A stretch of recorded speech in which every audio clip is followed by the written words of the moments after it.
Hello good morning guys. അങ്ങനെ അപ്പോൾ ഇന്നത്തെ വ്ളോഗ് എന്ന് പറഞ്ഞാൽ ഭയങ്കര സ്പെഷ്യൽ ഹാപ്പി എക്സൈറ്റ്മെൻറ്റ് ഒക്കെ ഉള്ള ഒരു അടിപൊളി വ്ളോഗാണ് കേട്ടോ. ഇത് എത്രത്തോളം സക്സസ്ഫുള്ളായിട്ട് എനിക്ക് എടുക്കാൻ പറ്റുമെന്ന് അറിഞ്ഞൂടാ. അപ്പോൾ ഇതൊരു എയർപോർട്ട് വ്ളോഗാണ്. നമ്മൾ പാക്കിങ്ങും പർച്ചേസിങ് കൂടി ഇൻക്ലൂഡ് ചെയ്യണം വിചാരിച്ചതാണ്, പക്ഷെ അതൊന്നും നടന്നില്ല. നമ്മൾ 2 വണ്ടിയിലായിട്ടാണ് കേട്ടോ എയർപോർട്ടിലോട്ട് പോകുന്നത്. Right now we're going to the airport. We're going to India. എല്ലാ പ്രാവശ്യവും നമ്മൾ വിചാരിക്കും കേട്ടോ ഈ എയർപോർട്ട് ട്രാവലിലൊക്കെ ആകുമ്പോൾ അതും കുട്ടികളൊക്കെ അയച്ച് ഇപ്പോൾ ഹാൻഡ് ബാഗേജ് വേണ്ട, ലഗേജ് മാത്രം മതി എന്നുള്ളത്. പക്ഷെ അതൊന്നും പർച്ചേസിങ് ടൈമിൽ അതൊന്നും ഓർമ്മ ഉണ്ടാവില്ല. അത് സാധനങ്ങൾ ഇങ്ങനെ നമ്മൾ വാങ്ങിക്കൊണ്ടേയിരിക്കും. പ്രത്യേകിച്ച് നമ്മൾ നാട്ടിൽ പോവല്ലേ, നാട്ടിൽ പോകുമ്പോൾ നമ്മുടെ പർച്ചേസിങ് ലിസ്റ്റ് ഇങ്ങനെ അത് അവസാനിക്കില്ല. അങ്ങനെ അപ്പോൾ ഇപ്രാവശ്യം അങ്ങനെ തന്നെയായിരുന്നു. അപ്പോൾ അതുകൊണ്ട് തന്നെ എല്ലാവർക്കും ഹാൻഡ് ബാഗേജും ലഗേജും അങ്ങനെ ആക്റ്റായി നല്ല നല്ല ബുദ്ധിമുട്ടും നല്ല കൂടുതലും തന്നെയായിരുന്നു. പിന്നെ ഉണ്ടല്ലോ ഈ airport, airplane, take off, landing, അതൊക്കെ എന്നെ ഭയങ്കരമായിട്ട് എക്സൈറ്റ് ചെയ്യിക്കുന്ന കാര്യങ്ങളിൽ ഒന്നാണ് കേട്ടോ. നമ്മുടെ ഫ്ലൈറ്റ് 3:30ക്കാണ്. പക്ഷെ നമ്മളൊരു 12 ഒക്കെ ആയപ്പോൾ ഇച്ചിരി നേരത്തെ ചെക്കിൻ്റെയും നേരത്തെ ആയിട്ട് തന്നെ നമ്മൾ എയർപോർട്ടിലെത്തി. നമ്മൾ ഓൾറെഡി 24 hours മുന്നേ തന്നെ നമ്മൾ ചെക്ക് ഇൻ ചെയ്തിരുന്നു. എയർപോർട്ടിൽ നേരത്തെ എത്തിയെങ്കിൽ കൂടിയിട്ട് നമുക്ക് അങ്ങനെ ബോറടിയും കാര്യങ്ങളൊന്നും ഇല്ല കേട്ടോ. നമ്മളെ എൻ്റർടൈൻമെൻറ്റ് ടീം അത് നമ്മൾ തന്നെയാണ്, അത് നമ്മുടെ കൂടെ തന്നെ ഉണ്ട്. സത്യം പറഞ്ഞാൽ സമയം പോയതറിഞ്ഞില്ല, അങ്ങനെ വേണം പറയാം. നമ്മൾ അധികം നേരം ഗേറ്റിൽ പോലും ഇരിക്കേണ്ടി വന്നില്ല. നമ്മൾ ഒരു 10 minutes ആയപ്പോഴേക്കും നമ്മൾ ഫ്ലൈറ്റിൽ കയറി. ഇത് അബുദാബി എയർപോർട്ടിൻ്റെ പേൾ ലോഞ്ചിൻ്റെ എൻട്രൻസ് ആണ് കേട്ടോ. ലോഞ്ചിലോട്ട് അത്യാവശ്യം നടക്കാനുള്ളതുകൊണ്ട് തന്നെ ഞാനും നൂനും മാത്രം പോയുള്ളൂ, വേറെ ആരും വന്നില്ല. അങ്ങനെ ലോഞ്ച് എന്നുള്ള ലൈറ്റ് ആയിട്ടുള്ളൊരു ഫുഡ് അടി കഴിഞ്ഞതിന് ശേഷം നമ്മളിപ്പോൾ ഗേറ്റിലോട്ട് പോവുകയാണ് കേട്ടോ. നമ്മുടെ ഹാൻഡ് ബാഗേജൊക്കെ ഇനി നമ്മൾ ഗേറ്റിൽ ടാഗ് ചെയ്തിട്ട് അവിടെ കൊടുക്കും കേട്ടോ. അതൊക്കെ ഇനി നമുക്ക് നാട്ടിലെത്തി ലഗേജിൻ്റെ കൂടെ നമുക്ക് കിട്ടുള്ളൂ. എനിക്കെപ്പോഴും ഭയങ്കര ഒരു ടെൻഷനുള്ളൊരു കാര്യമാണ് ഫ്ലൈറ്റിൻ്റെ മേലെ നമ്മൾ ലഗേജ് അത് വെക്കലും അതവിടെ നിന്ന് എടുക്കലും. അത് വെക്കാൻ പിന്നെയും കുഴപ്പമില്ല, അത് എടുക്കാൻ ഭയങ്കര ബുദ്ധിമുട്ടായിരിക്കും. പിന്നെ അപ്പോഴേക്കും സീറ്റിൽ നിന്നൊക്കെ എല്ലാവരും എണിക്കുമല്ലോ. അപ്പോൾ അതുകൊണ്ട് തന്നെ അത് എടുക്കലൊരു ടാസ്ക്കാണ്. അപ്പോൾ പറഞ്ഞു വന്നത് ഇപ്രാവശ്യം അതിൽ ആ ഒരു ടെൻഷനില്ല. നമുക്ക് ലഗേജിൻ്റെ കൂടെ തന്നെ നമ്മുടെ ഹാൻഡ് ബാഗേജും വരും. ആൾ ഫ്ലൈറ്റിനെ പറ്റി കാര്യമായി എന്തൊക്കെയോ പറയാൻ ശ്രമിക്കുന്നു കേട്ടോ.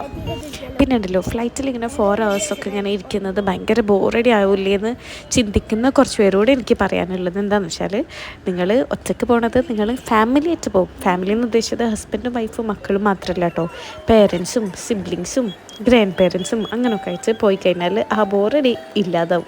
കാരണം അവരുടെ കാര്യങ്ങളിൽ അവരെല്ലാവരും ഒന്ന് സെറ്റിൽ ചെയ്ത് കഴിഞ്ഞ് നമ്മളൊന്ന് ഇരുന്ന് റെസ്റ്റ് ചെയ്യുമ്പോഴത്തേനും നമ്മൾ ലാൻഡ് ചെയ്യാനാവും.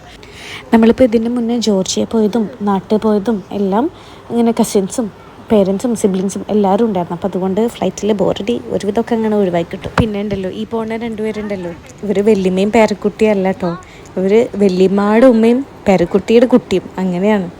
ചുരുക്കി പറഞ്ഞാൽ ഞങ്ങൾ 4 ജനറേഷനിൽ ലേഡീസാണ് ഈ പോയിക്കൊണ്ടിരിക്കുന്നത്. എയ്സയുടെ ഉമ്മ, അതായത് ഞാൻ, എൻ്റെ ഉമ്മ, ഉമ്മയുടെ ഉമ്മ, അങ്ങനെ.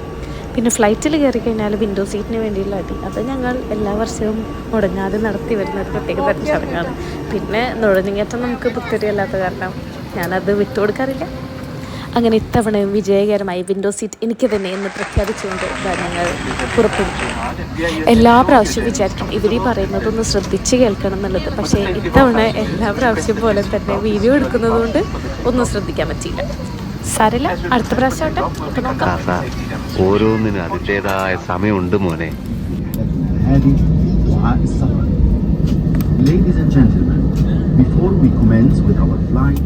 ഇപ്പോൾ കേട്ടതാണ് നമ്മുടെ ക്യാപ്റ്റൻ പൈലറ്റിൻ്റെ വോയിസ്.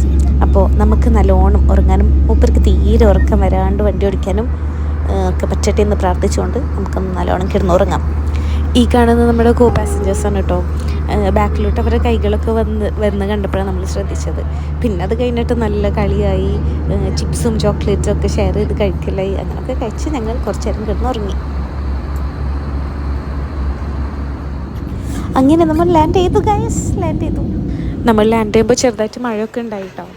അല്ലോ, നാട്ടിലെത്തിയ ഒരാളുടെ എക്സൈറ്റ്മെൻറ്റാണ് ഈ കാണുന്നത്. സാധാരണ എല്ലാ പ്രാവശ്യവും എയർപോർട്ടിൽ നിന്ന് പുറത്തിറങ്ങുമ്പോൾ നമ്മൾ റിസീവ് ചെയ്യാൻ നിൽക്കുന്നവർ നമ്മൾ എയർപോർട്ടിൽ നിന്ന് പുറത്തിറങ്ങുന്ന വീഡിയോ എടുക്കാറുണ്ടായി.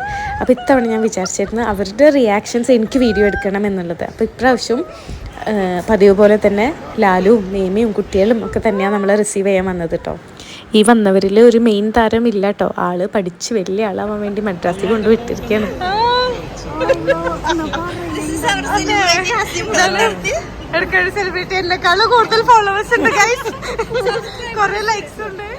ഇനി നമുക്ക് കുറച്ച് സെൻറ്റിമെൻ്റൽ ഇമോഷണൽ രംഗങ്ങൾ കാണാം. ഉമ്മയും മക്കളും ആങ്ങളെയും പെങ്ങന്മാരും എല്ലാവരും മാസങ്ങൾക്കും വർഷങ്ങൾക്കും ശേഷം കാണുന്നു, കരയുന്നു, കെട്ടിപ്പിടിക്കുന്നു. കരയുന്നു മീൻസ് സന്തോഷം കൊണ്ടാണ് കേട്ടോ. ഇങ്ങനെ കറിയുന്നു കെട്ടിപ്പിടിക്കുന്നു അങ്ങനെ. ഇതിൻ്റെ ബാക്ക്ഗ്രൗണ്ട് മ്യൂസിക് ഇട്ടാൽ ചിലപ്പോൾ എനിക്ക് നല്ല കിട്ടും വീഡിയോ കഴിക്കാൻ, അതുകൊണ്ട് ഞാൻ ഇടുന്നില്ല.